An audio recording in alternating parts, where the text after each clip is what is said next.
বেদান্তই কি ভবিষ্যতের ধর্ম? 1900 খ্রিস্টাব্দ 8ই এপ্রিল সান ফ্রান্সিসকোতে প্রদত্ত ভাষণ। আপনাদিগের মধ্যে যারা গত 1 মাস যাবৎ আমার প্রদত্ত বক্তৃতাবলী শুনিয়াছেন, তারা অবশ্যই বেদান্ত দর্শনের নিহিত ভাবগুলির সহিত পরিচিত হইয়াছেন। বেদান্তই পৃথিবীর প্রাচীনতম ধর্ম, তবে ইহা কখনো লোকপ্রিয় হইয়াছে এমন কথা বলা যায় না। অতএব বেদান্ত কি ভবিষ্যতের ধর্ম হইতে চলিয়াছে? এ প্রশ্নের উত্তর দেওয়া কঠিন। প্রারম্ভেই আমি বলিতে চাই যে বেদান্ত জনগণের অধিকাংশের ধর্ম কখনো হইয়া উঠিবে কিনা তা আমি বলিতে পারিব না। আমেরিকা যুক্তরাষ্ট্রবাসীদের ন্যায় কোন একটি জাতির সকলকে এই ধর্ম আপন কুক্ষিতে আনিতে কখনো কি সক্ষম হইবে? সম্ভবত ইহা হইতে পারে। যাহাই হইউক, আজ বিকালে আমরা এই প্রশ্ন লইয়া আলোচনা করিতে চাই। প্রথমেই বলি বেদান্ত কি নয়, পরে বলিব বেদান্ত কি।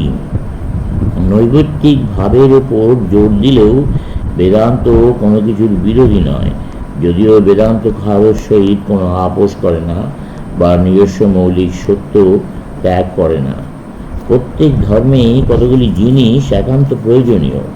প্রথম, একখানি গ্রন্থ, অদ্ভুত তাহার শক্তি। গ্রন্থখানি যাহাই হইক না কেন, তাকে কেন্দ্র করিয়া মানুষের সংহতি।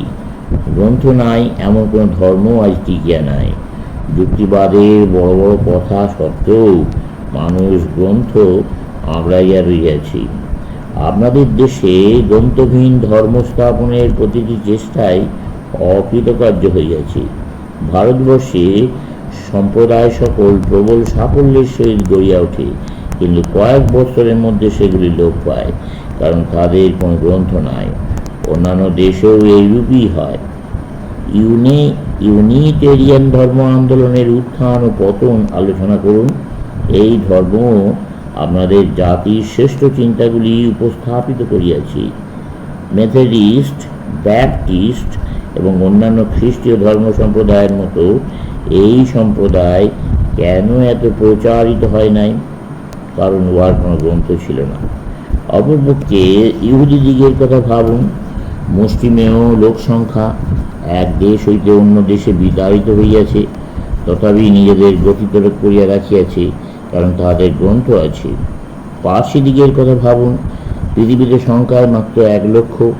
ভারতে জৈনদিগের 10 লক্ষ অবশিষ্ট আছে। আর আপনারা কি জানেন যে এই মুষ্টিমেয় পার্সীয় জৈনগণ এখনও টিকিয়ে আছে কেবল তাহাদের গ্রন্থের জোরে? বর্তমান সময়ের জীবন্ত ধর্মগুলির প্রত্যেকেরই একটি গ্রন্থ আছে। ধর্মের দ্বিতীয় প্রয়োজন একটি ব্যক্তির প্রতি গভীর শ্রদ্ধা। সেই ব্যক্তি হয় জগতের ঈশ্বর রূপে বা মহান আচার্য রূপে উপাসিত হইয়া থাকেন। মানুষ একজন মানুষকে পূজা করিবেই, তা চায় একজন অবতার, প্রেরিত পুরুষ বা মহান নেতা। সকল ধর্মেই ইহা লক্ষণীয়। হিন্দু ও খ্রিস্টানদের অবতার আছেন, বৌদ্ধ, মুসলমান, ইহুদিদের প্রেরিত পুরুষ আছেন, কিন্তু সব ধর্মেই এক ব্যাপার, তাদের শ্রদ্ধা ব্যক্তি বা ব্যক্তিবর্গকে কেন্দ্র করিয়া নিবিষ্ট। ধর্মের তৃতীয় প্রয়োজন নিজেকে শক্ত ও নিরাপদ করিবার জন্য এমন এক বিশ্বাস যে সে ধর্মই একমাত্র সত্য, নতুবা ইহা জনসমাজে প্রভাব বিস্তার করিতে পারে না। উদারতা শুষ্ক বলিয়া মরিয়া যায়, বা মানুষের মনে ধর্ম উন্মত্ততা জাগাইতে পারে না, সকলের প্রতি বিদ্বেষ ছড়াইতে পারে না। তাই উদার ধর্মের বারংবার পতন ঘটিয়াছে। মাত্র কয়েকজনের উপরে ইহার প্রভাব, কারণ নির্ণয় করা খুব কঠিন নয়। উদারতা আমাদের নিঃস্বার্থ হইতে বলে, আমরা তাহা চাই না, কারণ তাহাতে সাক্ষাৎ কোনো লাভ নাই। স্বার্থ দ্বারাই আমাদের বেশি লাভ। যতক্ষণ আমাদের কিছু নাই ততক্ষণেই আমরা উদার। অর্থ শক্তি সঞ্চিত হইলেই আমরা রক্ষণশীল। দরিদ্রই গণতান্ত্রিক, সেই আবার ধনী হইলে অভিজাত হয়। ধর্ম জগতেও মনুষ্য স্বভাব একইভাবে কাজ করে। নবী আসিলেন, যাহারা তাকে অনুসরণ করিল তা যুগে তিনি কোনো এক প্রকারের ফল লাভের প্রতিশ্রুতি দিলেন, আর যারা অনুসরণ করিল না তাদের জন্য রইল অনন্ত দুর্গতি।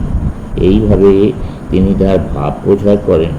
প্রচারশীল আধুনিক ধর্মগুলি ভয়ঙ্করভাবে গোঁড়া। যে সম্প্রদায় যত বেশি অন্য সম্প্রদায়কে ঘৃণা করে, তাহার তত বেশি সাফল্য এবং ততই অধিক সংখ্যক মানুষ তাহার অন্তর্ভুক্ত হয়। পৃথিবীর অধিকাংশ স্থান পরিভ্রমণ করিবার পর এবং বহু জাতির সহিত বসবাস করিয়া এবং বর্তমান পৃথিবীর পরিস্থিতি পর্যালোচনা করিবার পর আমার সিদ্ধান্ত, বিশ্বভ্রাতৃত্বের বহু বাগবিস্তার সত্ত্বেও বর্তমান পরিস্থিতিই চলতে থাকবে।